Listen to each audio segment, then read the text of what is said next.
নমস্কাৰ ভাই বন্ধুসকল। ফেচবুকত কাম কৰিব পাৰি, যিবিলাক আমাৰ পুৰণা বন্ধু আছে, ভাই আছে, তেওঁলোকে নতুনক ছাপোৰ্ট কৰে বা নতুনবিলাক হাতত ধৰি পেলাই আগবাঢ়ি লৈ যায়, তেতিয়াই নতুনগিলা ফেচবুকত থাকিব পাৰিব, নহ'লে নৰে।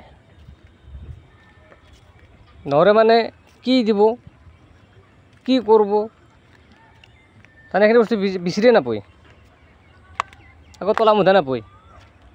কি দিলে ভাল হ'ব, কি কৰিলে ভাল হ'ব, এই বস্তুখিনি কালেকশ্যন নহয়। কালেকশ্যন নহ'লে কেনেকৈ হ'ব? তেওঁ নতুনগিলা যি দি আছে, সেয়ে যদি পুৰাণগিলাই লৈ পেলাই যদি নতুনক আগবাঢ়ি লৈ যায়, তেতিয়া নতুনগিলা লাষ্টিং কৰিব পাৰিব। নহ'লে কিন্তু নতুনে ফেচবুকত থাকিব নোৱাৰে, ওলাই আহিব লাগিব। আপোনালোকে কি কয় মোৰ কথাটোত মতামতটো জনাব। আমি নতুনগিলা থাকিব লাগে না ওলাই আহিব লাগে? যদি পাৰে তেতিয়াহ'লে কমেণ্টত জনাব।